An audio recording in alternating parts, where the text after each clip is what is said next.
it's really taking the technology to the next level. And people were able to guess, of course, that we're unveiling the dual motor Model S, but what they'll learn tonight is just how much of an improvement it is. This whole tweet that you sent out less than, 10 days ago, yeah. You sent this tweet out. Were you surprised by how the internet pretty much got it right with what you were going to unveil? I think the internet is very good at figuring out secrets at this point. So there's no privacy anymore. But I think we were able to keep a few of the important details. A little bit of a surprise. Yes. And your stock went up, Elon, by something like 8-9%, just based on that tweet alone. You earned about $3 billion in market cap on that. Is that a surprise to you? Yes. I mean, that seems like an unlikely thing to happen just based on a tweet. But I don't know. Maybe I don't know. Yeah, maybe it's surprising. I don't really follow the stock that much. Because I think sometimes the stock moves for kind of random reasons, and if that ends up being a mood barometer, then it's not a happy life. Well, because a few weeks ago you had said yourself, look, you thought the stock was a little bit high, and it then fell about 10% after that. So do you still think the stock is a little high? Well, it depends on how people. If somebody's a long-term holder of the stock, I think there's a lot of appreciation that will occur in the long term. In the short term, it's difficult to predict these fluctuations. But it does seem as though, for a company that had a few $1 billion in revenue last year, to have a $30+ billion market cap is on the high side. And I think that's. I think there's certainly lots of people on the internet who say that. And So you still feel that way then about your stock? No, I mean, I feel like it's always difficult to predict the short-term fluctuations. So if someone's a long-term holder of the stock, I don't think they should sell the stock. I think it will appreciate and ultimately be much higher than it is today. But in terms of short-term fluctuations, that's impossible to say. Now, we'll go through the features of the Model D, essentially, in a moment, but I'm interested about the legal implications of having autopilot in the Model S's, Sure. right? What happens, Elon, if the car does, in fact, crash? Who is going to be responsible when that car is on autopilot? Yeah, so I think it's important for us to differentiate autonomous driving versus autopilot. Autopilot is what they have in airplanes. For example, we use the same term that they use in airplanes, where there's still an expectation that there will be a pilot.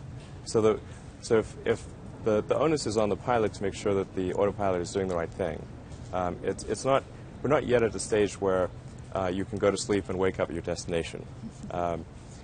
If we would have called it autonomous instead of autopilot if that was the case. Right. But what we are doing is making it a lot easier and more comfortable to drive the car, and incorporating a lot of active safety features so that the car will stay in its lane, will automatically brake, will maintain a distance to other cars, will avoid highway barriers and other obstacles. But that doesn't still address the question, though, Elon, which is, let's say it's on autopilot, so it's not autonomous. But if it's on autopilot and a driver says, hey, this was supposed to change lanes for me, and instead it hit this barrier, I want Tesla to be responsible for this. Yeah, I think we're going to be quite clear with customers that the responsibility remains with the driver. Okay. We're not asserting that the car is capable of driving in the absence of driver oversight. That will be the case at some point in the future, like maybe 5 or 6 years from now. I think we'll be able to achieve true autonomous driving, where you could literally get in the car, go to sleep, and wake up at your destination. But in order to do that, you have to have fully redundant systems. Everything's got to be redundant so that any one system breaking does not result in an accident. And you also have to prove that out over millions of miles of driving.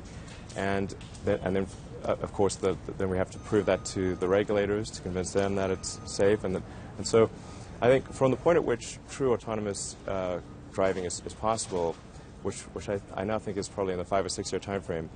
You said that before, though, 5 to 6 years, yeah. A couple of years ago, I thought it was more like 10 years, but based on the rate of improvement that I'm seeing and the progress we're making, I think we'll probably be able to do it in 5 or 6 years.